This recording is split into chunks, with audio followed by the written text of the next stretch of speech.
What's the last thing you remember? I had a glimpse into the past.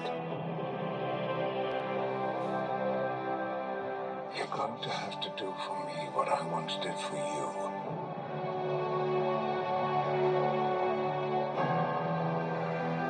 You'll need me as well.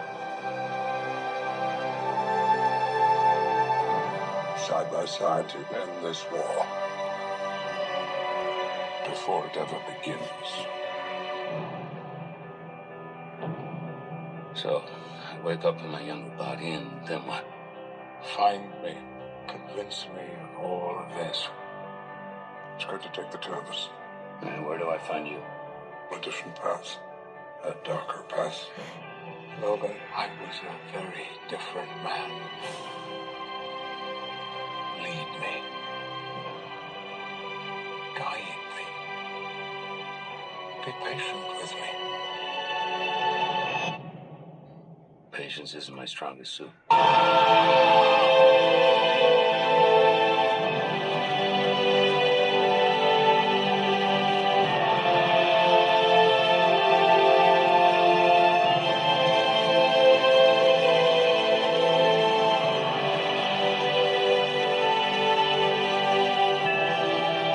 I don't want your suffering. I don't want your future.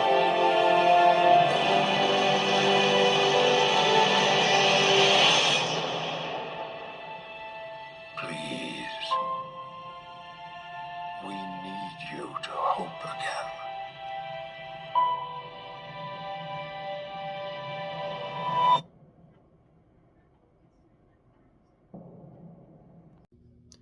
And welcome to Time About the Movies, everybody. Today we're taking a look at the two films that make up May 23rd, 2014. And of course, the biggest of the new releases is X-Men Days of Future Past. The Ultimate X-Men Ensemble fights a war for the survival of the species across two time periods in Days of Future Past. The characters from the original X-Men film trilogy join forces with their younger selves from X-Men First Class in an epic battle that must change the past to save our future. The film features an ensemble cast that includes Hugh Jackman, James McAvoy, Michael Fassbender, Jennifer Lawrence, Halle Berry, Anna Paquin, Ellen Page, Nicholas Hoult, Sean Ashmore, Peter Dinklage, Ian McKellen, and Patrick Stewart. Written by Simon Kinberg, Matthew Vaughn, and Jane Goodman, and directed by Bryan Singer. Now, the X-Men movies have been on a roller coaster, though. I liked the first one. I liked X-Men United. X3 was just okay. X-Men Origins Wolverine was a piece of shit. X-Men First Class was okay, but nothing spectacular. And the Wolverine was pretty damn good. This one, I think, really is the best X-Men movie we've gotten up to this point. I mean, it really is one of the best X-Men movies of all time. Of course, the next one they do after not the next one after this, but the one that comes out after the next X-Men movie, directed by Bryan Singer, the one with Hugh Jackman in the R-rated version of Logan, R-rated Logan, I should say.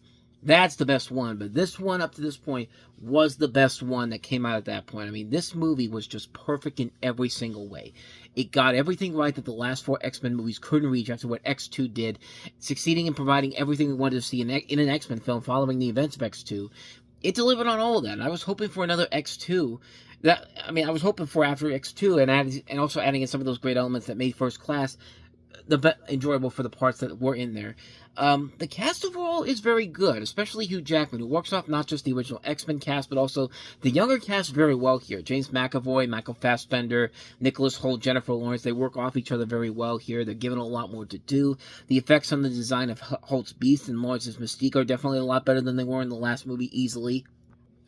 Everybody in the movie has a reason to be in here, and Singer does a good job of not wasting these characters and giving them a purpose, unlike another recently rebooted franchise. Seriously, fuck you, Amazing Spider-Man franchise. But, I talked about an Amazing Spider-Man 2, that Stinger clip they added in the UK. It's in here, too, and once again, pointless BS added to a, probably pointless because it was a movie where it really was unnecessary to throw that in there in the end of Amazing Spider-Man 2, even though it has no connection to this movie whatsoever. But, yeah, you get the idea there. But Peter Dinklage is a pretty badass character in this, playing Bolivar Trask, and he is just a force that's not to be messed with, man. I mean, there's a reason why he's one of the more memorable characters on Game of Thrones, and just such a badass actor overall. The action sequences are very good, and Singer knows how to shoot these scenes very well. Keep the action simple to understand and easy to see. And I think the visuals overall, vast improvement over First Class was. I mean, that stadium scene alone is the proof that this definitely, they put more money into this, and it showed. And it does not look fake at all. The story is nicely put together, easy to understand, and simple to understand. Everything about this movie just works so well. It did everything that I've been waiting the X-Men series to do since X2, and deliver it on a big scale overall. Bryan Singer proved that he was still a force that was not to be messed with, giving us a very solid X-Men movie overall. It delivered on everything we could have asked for. It was at that point the best X-Men movie ever. And then he had to go and ruin it with X-Men Apocalypse, which really, I mean, it technically wasn't really his fault. I mean, he was part of it, but there were far more other things that were very wrong about that movie. But we'll get to that one in 2016. But at the time, we were excited to see the King come back to where he started, pretty much. But I wouldn't even say the King, but you get the idea. It was good to see Bryan Singer back at the X-Men franchise, because it was clear the guy knew what he was doing from the get-go. And, of course, you had to bring him back in here to tell the story of Days of Future Past the right way. And he did it right here. I love this movie. Days of Future Past, classic X-Men film. What more can you say? So with all that said, let's go ahead and move on to the other movie that we have this week, and that is Adam Sandler's latest comedy, Blended. Dago. It's hot. Have some French onion soup. When it didn't work out, First date, never easy. they went their separate ways Time to spring break. to the same destination. What is he doing here? Is this a sick dream? We're here for the zero romance package. What are they doing? Cleaning themselves. Must be really dirty. Blended, rated PG-13, starts May 23rd. And yet, this is the Adam Sandler movie that wasn't the big box office hit. You try to explain that to me. I mean, because, yeah, he's made some bad... I mean, Grown Ups 2 was pretty bad. I mean, all these bad... I mean, Jack and Jill, Just Go With It. All these terrible movies. And yet, this is the one that actually is really good. And then nobody goes to see it, unfortunately. It's just... Something is wrong with this world, man. I mean, even today, it's still... But that's a whole other thing altogether. But in this movie, Adam Sandler and Drew Barrymore, for the third time collaborating after The Wedding Singer and 50 First Dates, they're two single parents who went on a blind date together and never want to see each other again. And to their surprise, they both end up at the same African safari resort with their children and are forced to stay together. So it's another one of these movies where Adam Sandler uses this as a write-off to go on vacation. I mean, he even admitted during the production of this, when he was during the marketing for this on Jimmy Kimmel Live, there's that interview where he literally says, I literally did this to go as a tax write-off to go on vacation. But unlike some of his other movies that were tax write-offs, this one actually does work really good. Is it a great movie? No. But it works because Adam Sandler and Drew Barrymore just have that great chemistry that we saw in 50 First Dates and The Wedding Singer, and it shows up again in this movie, with not as many of the best jokes overall, but again, it works because these two just work off each other so well. They are such a likable couple in this. And yeah, you want them to get together at the very end of the movie. You also got a great cast. It also includes Kevin Nealon, Terry Crews, Wendy McClendon-Covey. A lot of Adam Sandler's regulars are in here as well. But unlike movies like Grown Ups 2 and Jack and Jill, the effort was there to at least make a funny movie. And they did a good job of making an overall really funny film that does lead to a lot of really good elements to it. There's a lot of really good funny moments in here, a lot of good moments between Sandler and Barrymore. There aren't as many of the ridiculous gross-out jokes that are not funny like the other Adam Sandler movies. You could tell that they were trying in this film very hard, and it works very well to a T in here. Everybody plays their part very well. The film is just overall very, very enjoyable. It's one of Adam Sandler's better comedies he had made up to this point after years of making these just god-awful movies. But unfortunately, it was just one good gem out of a series of really bad ones, because once again, after this one, he returned to a lackluster comedy the next summer with Pixels, but we'll get to that one next summer. But yeah, this movie overall, though, I really enjoyed. I think it's one of his more underrated comedies.